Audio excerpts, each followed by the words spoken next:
Good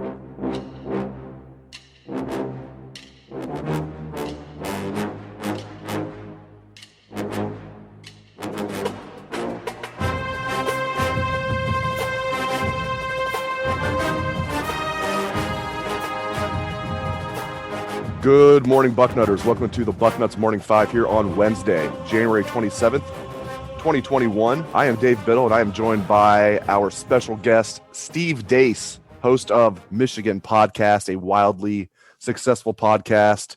Steve, I've been wanting to do this for a long time. This is so overdue. I really appreciate you taking time to do this. Welcome into the show, my friend. I appreciate it. Happy to do it. And I just wish it was under more competitive circumstances, but unfortunately, here we are.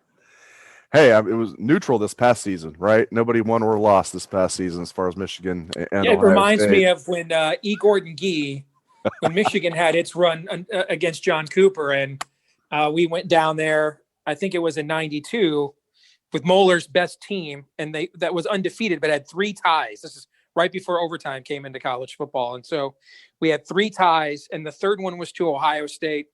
And afterwards, your school president said, "This is one of our greatest wins ever," right? I think he was obviously being somewhat tongue-in-cheek, but that's exactly how I felt when Michigan canceled the season, because I already had plans before COVID. I'd already told my audience, I'm not watching another Michigan-Ohio State game until Michigan shows me that they can make it competitive.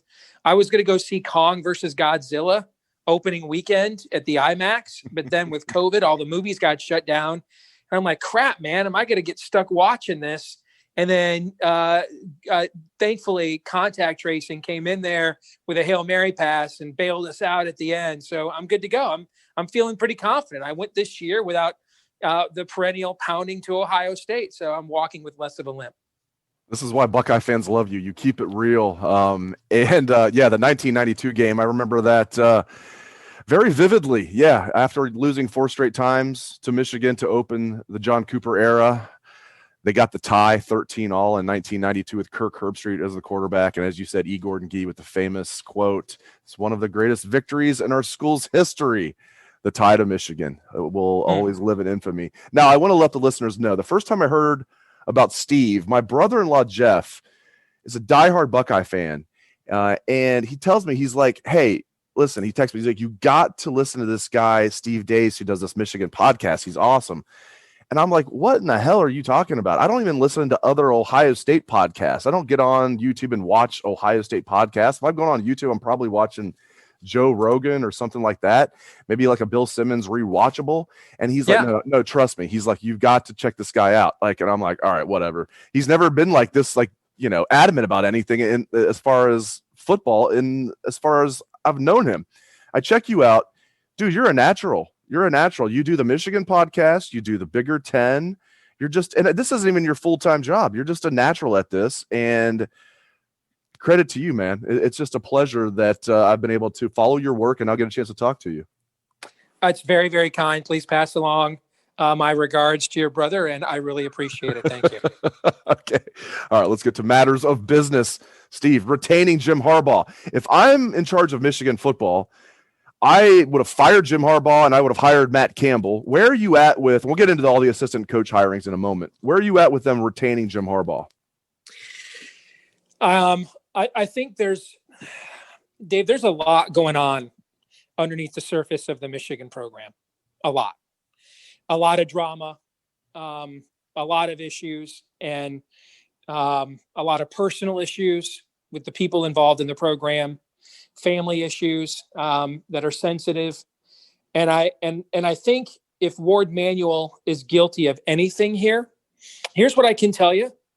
We have the largest living alumni base. It's, on an annual basis, it's us or Penn State have the largest alumni base on planet Earth. The idea that Michigan, that South Carolina had $12 million to buy off Will Muschamp, but Michigan come up with $10 million to say goodbye to Jim Harbaugh is simply not true. I don't think Ward Manuel didn't have the money, was worried about politics and optics in a COVID year. I don't think that he did his former teammate, a solid. They were teammates, I believe, for 1 year. He was a freshman, I think Ward was, when Jim was having his Heisman run his senior year. I really think what happened here is Ward Manuel looked at the confluence of events between COVID and what's going on with a lot of personal issues with people inside the program. And I think he just decided that he was going to give Jim Harbaugh an offer to bet on himself. One that essentially this coming year that Jim will either rise to the occasion. You know, you go to Jim's junior year at Michigan, his sophomore year, he broke his arm against Miami. The team was 6-6. That was Bo's worst team. The next year, they weren't even ranked in any preseason poll. They faced a schedule of 7 teams that were going to be ranked at some point during the year. They ended up finishing number 2 in the country. And so that maybe Jim Harbaugh can, with a chip on his shoulder, catch lightning in a bottle, but that he wanted to make sure that they didn't overreact to the COVID year. And that, but at the same time, I mean, Jim Harbaugh is on blast. We've never seen a coach with a contract like what he has signed. And it's very clear that it was delayed because he was looking to see if there was a better offer in the National Football League. There was not. And so I think that this was both sides agreeing that there needed to be a reckoning here. Now, I would have fired him as well, but I'm also sensitive to the things that are going on internally with people in the program, with families and things of that nature, that I could see Ward saying, you know what, we're going to give a year of grace for everybody here, given what everybody's going through and with COVID, but you're on notice, you're on blast, and we can walk away from this deal anytime we want. And I think the odds are pretty high, Dave, that they'll be walking away from him at the end of the year. But I would also say this, you know, I'm a big sports handicapping guy, that you're rarely going to get a team that recruits as well as Michigan does, as low in the marketplace as they will be this offseason. And it kind of reminds me of LSU a few years ago, the first year they had Joe Burrow, when their win total was 6 or 6.5, and they beat Miami in that first game of the year. And that was not a great LSU team, but it ended up being a lot better than people thought. But this will be a very talented team. My early power ratings right now have it the second most talented roster in our league, but not anywhere close to Ohio State's. But the problem isn't going to be the personnel. It's going to be developing them. They still don't have an established quarterback. They're going to reshuffle the offensive line again. They're going to completely reinvent the defense. The defensive coordinator has never coordinated a defense. The offensive coordinator hasn't proven that he can coordinate an offense. Other than that, as Han Solo once said, we're all fine here. Everything's fine here. How are you? My kids just saw the first Star Wars for the first time, A New Hope, about a couple weeks ago. I know, better late than never. We were a little late to the party, finally introducing my daughters to the great film that is The Great Hope, the original Star Wars. All right, staff changes. First of all, I think Mike Hart, great hire as running back coach. Where are you at, as you mentioned, with the new defensive coordinator, the new co-defensive coordinator? Do you like all the hires? Where are you at on that? I don't know. From a coaching standpoint, you can't possibly say this is better than the staff that they had. I thought Don Brown should have gone after the 2019 Ohio State game, but it's clear teams in our league have figured him out. But for the first 2 or 3 years, he might have been the best defensive coordinator in our league. You replace him with a guy that has never coordinated on any level. Now, I've got to believe John Harbaugh isn't going to send his brother a stiff with his back against the wall and his career on the line, but still, he's not actually done it. Your 2 best teaching coaches on the staff, Ed Warner, the offensive line coach. I don't know where this narrative is that, he was a chemistry problem. All I know is in the 2017 Michigan offensive line wrecked that season. Warner took over, reinvented that offensive line, had us one game away from the playoff. And then a year later, 4 of those guys got picked in the NFL, and he didn't recruit a single one of those guys. He developed a bunch of guys he didn't recruit. We've recruited exceedingly well on the offensive line with kids flocking to play for Ed Warner. And now we suddenly replace him with a tight end coach that's never coached the offensive line. That makes no sense at all. Running off Coach Zordich, our outstanding corner coach, who's developed so many guys into the NFL, running him off. I don't understand that at all. Retaining Josh Gaddis, I don't understand that at all. So, the narrative we're being sold is that this is a younger, more aggressive recruiting staff. And that'll be great. The problem is if they don't win enough games this fall, Dave, we're never going to find out how much younger and aggressive they are recruiting, because a lot of them are getting canned. Their jobs are on the line. And the reality is, I know this is Ari Wasserman, and him and I have debated this. This is his big thing. Recruiting is not Michigan's problem.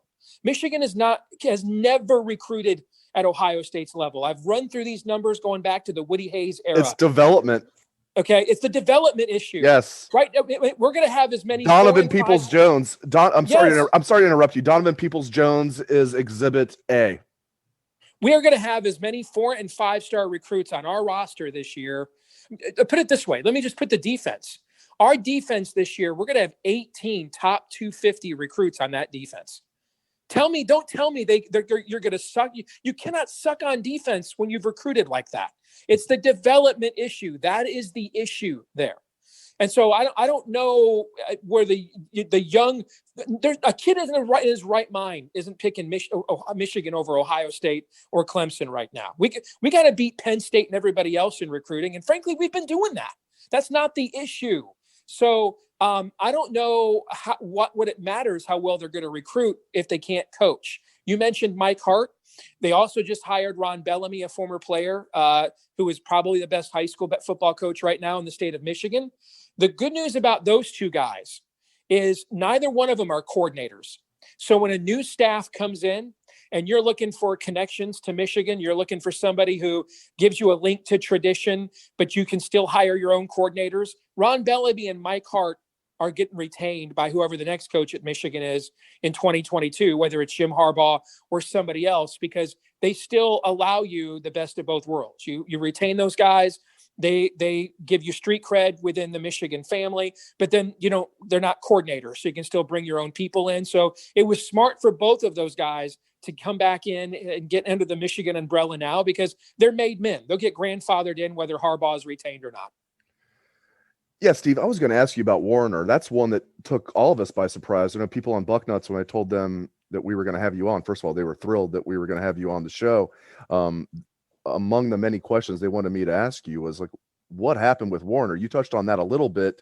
Delve into that a little deeper, if you wouldn't mind. That is a great mystery. I don't know. He's being replaced by Sharon Moore, who's probably the best recruiter on the Michigan staff. And Oklahoma has come hard after Sharon Moore. Some of the thought process is that Sharon Moore was going to go home to Oklahoma without a promotion. And so Jim thought he had to keep Sharon Moore from a recruiting standpoint. He could not lose him. And so Warner was the casualty of that. There's another thought that Warner was too old school, and some of the parents and stuff didn't like that. If that is true, I think it just shows you all the more that, the jackhammer that Jim Harbaugh used to be is just gone. That guy is just gone, not coming back. And, wouldn't be the first time somebody got soft as they got old. So those are the two narratives, though, that are popular within the Michigan intelligentsia, is one of those two narratives.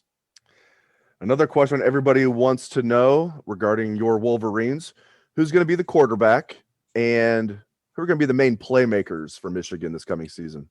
I think if J.J. McCarthy is able to pick up the offense, he will be the quarterback, because I also think that's Jim's attempt to buy himself another year by saying, hey, I brought in this highly coveted, recruited kid, highest rated quarterback signee Michigan has had since Chad Henne.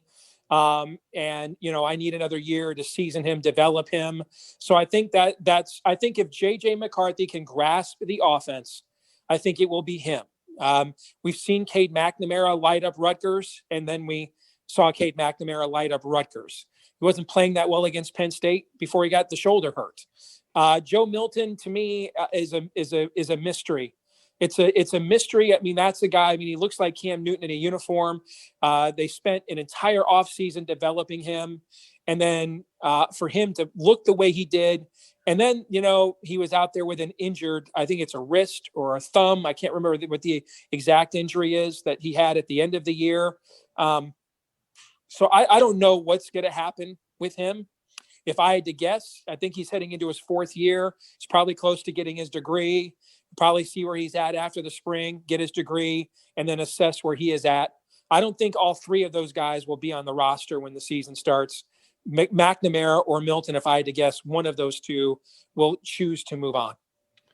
I could do this for another hour or two, but I've already kept you longer than I promised. But is there anything I can plug on your end? Michigan podcast, Bigger 10. Guys, go out there and listen to all that. Guys and gals, he does a great job. Bigger 10, Michigan podcast. Anything else I can plug, Mr. Deace? All that stuff is great. You can follow us on Twitter at Michigan Podcast, at Bigger 10. And I've got a little bit of time. I'm sitting here waiting for my dinner to get delivered at a hotel room on a business trip. So you good? I'll take a couple more questions if you have them. Sure. Heck yeah. I just didn't want to keep you longer than I promised. Okay, great. I'm just curious. Your thoughts on the rivalry right now? I feel like it's not one. Everybody. What is it? I mean, come on. It is. Really yes, not. it is. No, it's not. It's yes, not. I wouldn't be having you on the show. I wouldn't be having you on the show if it wasn't a rivalry, Steve. Michigan Ohio State is a great tradition. It's a spectacle, but it's really not a rivalry. It's a hammer and a nail aren't a rivalry. A boot and an ant aren't a rivalry. and it breaks my heart to say this. Growing up in Michigan in the 80s, I really hated Iowa. We held our own against Ohio State. Iowa, got some funky wins against us and probably beat Bo's last chance to win a national championship. And so I got to know Earl Bruce really well, Dave. Later in life, he came to Iowa where I live, and yes. I was doing local sports talk radio at the time, and he came here to run our arena team. I spent a lot of time with him. Traveled to New Orleans on a road trip with him, and I got to hear so many great stories. I got to share with your audience. Can I do this? I got to share with your audience, and I'll give you the PG version of one of the best Woody Hayes stories that Earl Bruce ever told me. Okay, give us the R version.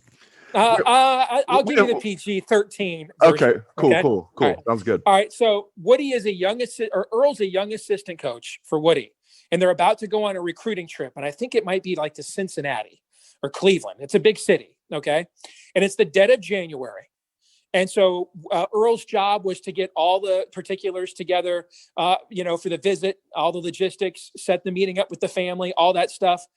And they get together to go out into the car. Earl picks up Woody at the football offices. Woody comes out in his classic short sleeves in the dead of winter, gets in. He's got one of his George Patton books, gets in the car, doesn't say a word to Earl Bruce. He's got his window cracked the entire time. Earl is freezing his balls off the whole drive. All right. And Woody's just not saying a word, not acknowledging him, nothing. He's sitting there reading his book. And it's just an awkward, cold, frigid drive. They get to the kid's house, they pull in, and the minute they walk in the house, Woody is just a totally different person, man. He turns on the charm. He couldn't be nicer, kinder. They stay for hours for dinner. They have a great time. And Earl's like, wow, man, the old man's actually really a cool dude, And so they get out in the driveway after they close the recruit. And Woody's like, where are we staying tonight? And Earl says, well, I've got a room at what's the fanciest hotel in town. It's an Ohio State alum, and he's got us all hooked up and taken care of. And Earl says, Woody looks right at him in that driveway and says, F that. We're not effing doing that. No way I'm staying at that mother effing place. And Earl's like, Coach, it doesn't come out of the budget. It's an alum. He's got it taken care of. You don't need to worry about it. And Woody says, F that. Call the airport. Go back in the house. Call the airport and tell them to get my room ready. And Earl's like, what are you talking about, the airport? He goes, go in the house, call the airport, tell them to get my room ready. We're staying there tonight. So Earl goes back in the house, calls the local airport. Sure enough, they have a room that Woody stays in on recruiting trips. And it's like where pilots stay when they're doing like the red eye and stuff, okay? And they go in to stay in this room, and it's not nearly as posh as what Earl had lined up. Earl's got to go to the bathroom bad. He's been holding it. Woody gets into the bathroom first, showers, shaves, all this, and Earl is just dying inside. Finally, gets into the bathroom, gets to take care of business, gets a shower. He comes out, all the lights are on. Woody is sitting straight up in his bed, reading his book, and Earl's like, "This is really. Can I watch TV?" He goes to turn the TV on, and Woody says, "Nope." So Earl's like, "Okay," and he sits down in his bed, waiting for Woody to fall asleep. Woody starts falling asleep. Earl's waiting and waiting and waiting. He's wired. He can't get to sleep. He needs to turn the TV on to wind down. Finally, when Woody thinks Woody is asleep, he gets up to turn the TV on. And Woody sits, and when he hears a creak in the floor, Woody sits straight up in his bed, and he looks at Earl and he says, "F them all, F them all," and then he just goes to sleep. And Earl's like, "What in the Sam Hill is wrong with Coach?" Okay, so now he's like up all night thinking something's wrong with Coach. They get up in the next morning, they get dressed, they go down to the cafeteria at the airport, and it's rush hour, and everybody recognizes the Ohio State coach, and Woody's taking photos. He couldn't be kinder, nicer to people over breakfast. And again, Earl's like, I must be missing something because this guy's just couldn't be more charming. All right. So when the crowd kind of leaves to get on their flights and head out, and the restaurant empties out a little bit, it's just kind of them sitting in the back. And Earl looks at Woody and he says, Coach, I got to ask you a question. And Woody says, anything you need, Earl. What do you want to know? And Earl says, Coach, last night, in the middle of the night, you got up and sat up in your bed and screamed out, F them all, F them all. Coach, who are you talking about? And he says, suddenly Woody's entire expression changed, and he slammed his fist on the table and he pointed his finger and only says, I met every one of those effing boosters, effing alumni, effing members of the media who think I owe them a mother effing thing. I don't owe them anything. I coach for those kids, not for them. F them all. What a story. This is exactly what I'm talking about, man. Steve, you are a natural. You're an absolute natural. All right. Now, some Bucknutters want me to ask you this. You kind of touched on this earlier. I know this is a touchy subject for Wolverines. Did Michigan duck Ohio State this year? I don't think they ducked Ohio State. I also don't think they were disappointed that the game wasn't played. Okay. I mean, when I say they, I'm not talking about the coaches or the players. Right. I think those of us that have covered a team and been in a locker room, that's just a dramatically different culture, man. Okay. And even that's why they say throw out the records in rivalry games, except apparently in this rivalry. But that's why they say that, because those guys are just cut from a different cloth. You can, those guys could be 0-10 and be, and that's just the way team. Hey, we got them this week. That's just the way they're wired within the culture of a team like that. But the outside of the football office, outside of the Schembeckler building, I don't believe there was anybody in the administration, anybody of any consequence that was really all that brokenhearted, that a Michigan team that even at full strength, loaded with 10 guys that got picked in the NFL draft, could still lost by 40 points. This team was a mash unit, and with contact tracing and injuries. I mean, this would have been the JV versus the varsity. So I think outside of the Schembeckler building, I don't think too many people were disappointed that the game wasn't played. Steve Deace, this was very much a pleasure, an honor. I hope your food arrives very shortly, and I hope it is delicious. Thank you, sir, for joining me on the show. I really appreciate it. You bet. I look forward to when we hate each other equally again. It's been way too long, and we have just not held up our end of the bargain, and I'm hoping that time is coming to an end again. So thanks for having me. The 90s is still a very fresh memory for some of us. So for some of us old guys like me, thanks again, Steve. I appreciate it, buddy. You bet, Dave. Take care.